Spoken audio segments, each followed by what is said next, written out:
Kita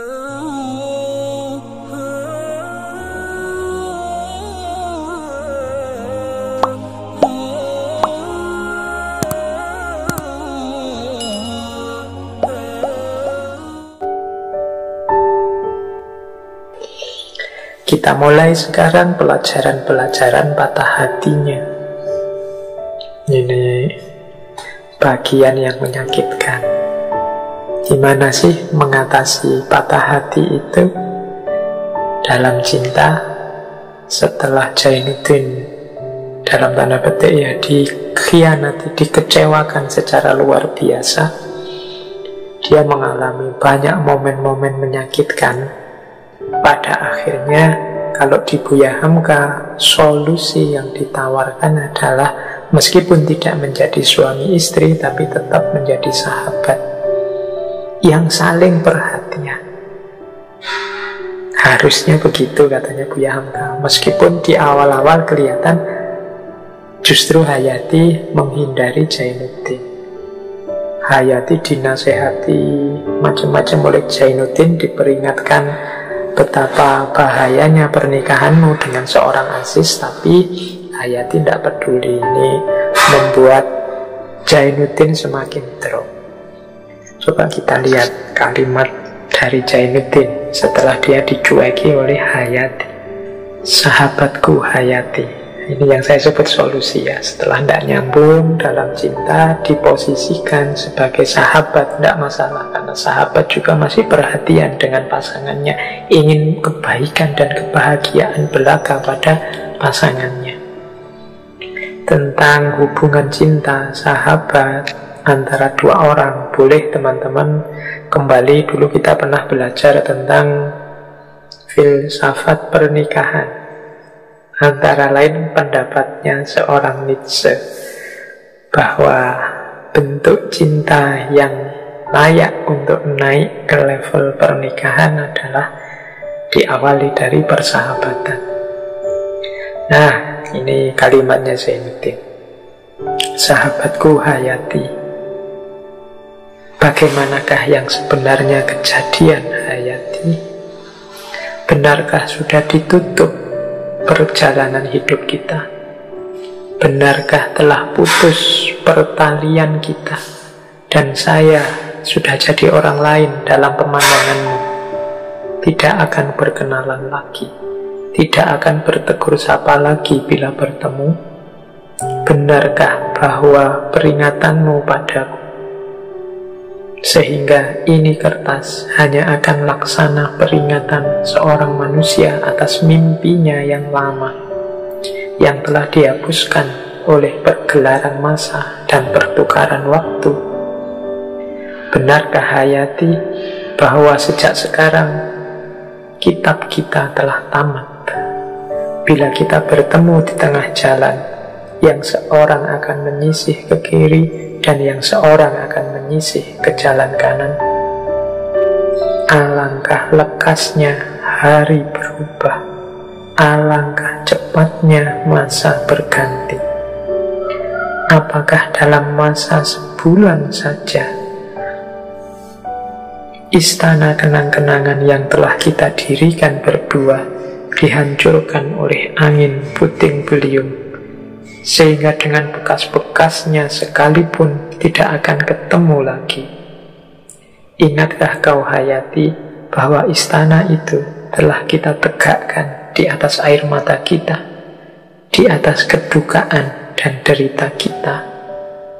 Ini surat-surat terakhir sebelum Hayati dan Jainuddin nanti benar-benar berpisah karena Hayati menikah. Ini beberapa kali Jainuddin menulis pada Hayati tapi tidak dijawab. Nanti ada jawaban yang sangat menyakitkan hatinya Jainuddin. Itu yang membuat dia begitu jatuh, begitu drop, begitu kecewa.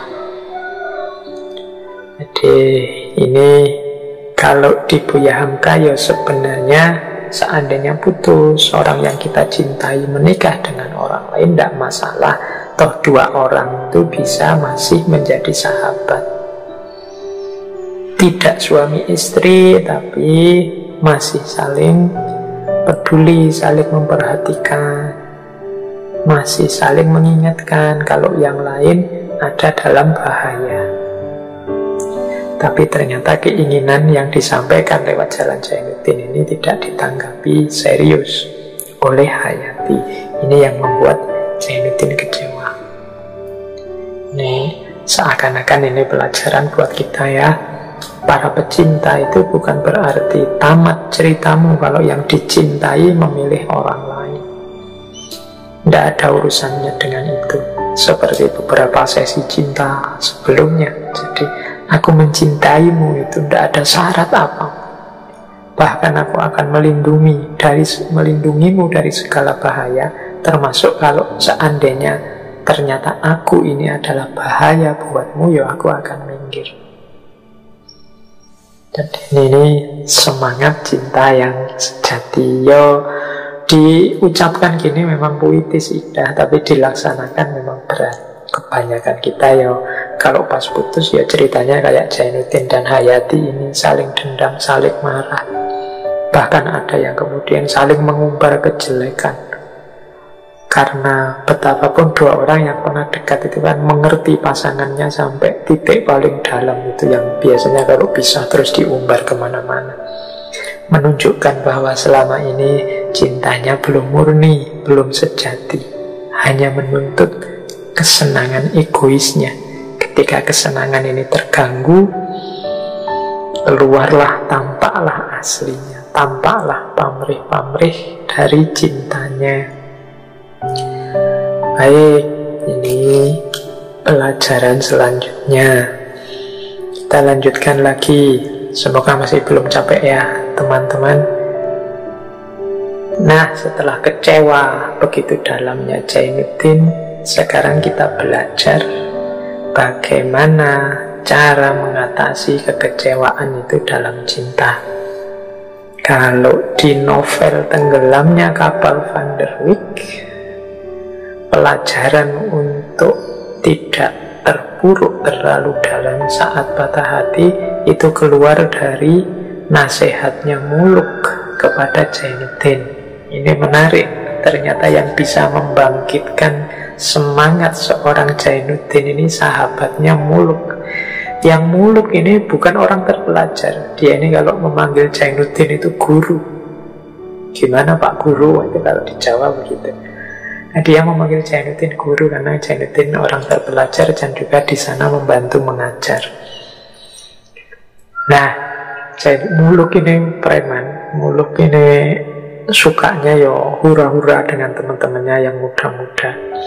Tapi dari mulutnya keluar beberapa kata-kata hikmah mutiara dipinjam oleh Hamka untuk membangkitkan Zainuddin.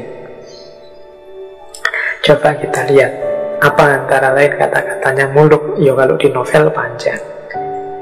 Kata Muluk begini kepada Zainuddin: jika kita dikecewakan oleh perempuan pada hari ini, ada dua jalan ditempuh orang.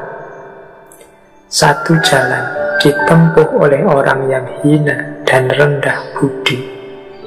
Satu jalan pula ditempuh oleh orang-orang yang dalam pikirannya. Yang ditempuh oleh Parewa. Parewa ini statusnya Muluk tadi sebagai anak-anak muda yang senang hura-hura, yang bareng-bareng ingin senang-senang saja, ialah membalaskan dendam dengan jalan menganiaya. Ini kalau kayak preman itu begitu, dicarikannya pekasih atau penumbuh kebencian kian kemari, dituntutnya ilmu sihir kepada dukun-dukun yang pandai, sehingga perempuan itu cerai dengan suaminya. Cinta yang demikian namanya kekejaman. Dia menganiaya, bukan mengasihi, mementingkan kesenangan seseorang. Dan itu bukan budi dan cinta, tetapi nafsu yang serendah-rendahnya. Bukan begitu jalan yang ditempuh budiman. Jika hatinya dikecewakan, dia selalu mencari usaha menunjukkan di hadapan perempuan itu bahwa dia tidak mati lantaran dibunuhnya. Dia masih hidup dan masih sanggup tegak.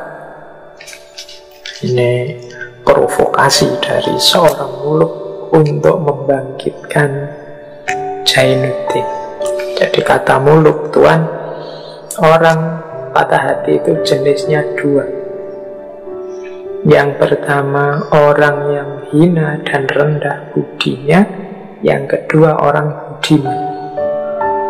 Kalau orang yang rendah dan hina, katanya muluk itu, dalam dendam cintanya dia ingin menghancurkan orang yang menyakitinya. Ya, di situ ilustrasinya mungkin nyari pengasihan, nyari ilmu sihir, nyari dukun-dukun, sampai perempuan itu benci dengan suaminya, bercerai dengan suaminya, berpisah dengan suaminya.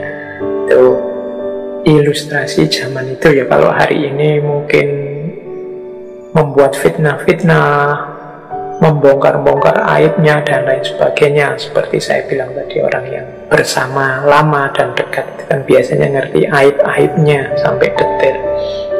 Orang jenis ini adalah orang yang hina, orang yang iri, orang yang dengki, orang yang hasut, tidak suka lihat orang lain gembira, bahagia. Ini orang hina, kata mulut. Masa Tuan mau seperti ini? Wong sampean ini guru. Nah, kalau seorang budiman bagaimana? Orang budiman itu kalau dia patah hati, dia tidak akan balas dendam. Dia akan melanjutkan hidupnya, menunjukkan di depan orang yang mengecewakannya, termasuk semua orang, bahwa aku tidak mati, aku masih hidup dan masih bisa tegak, masih bisa jaya. Jangan dikira sakit hati dan kecewa ini meruntuhkanku selamanya. Aku masih bisa bangun dan bangkit kembali. Ini nasihatnya Muluk.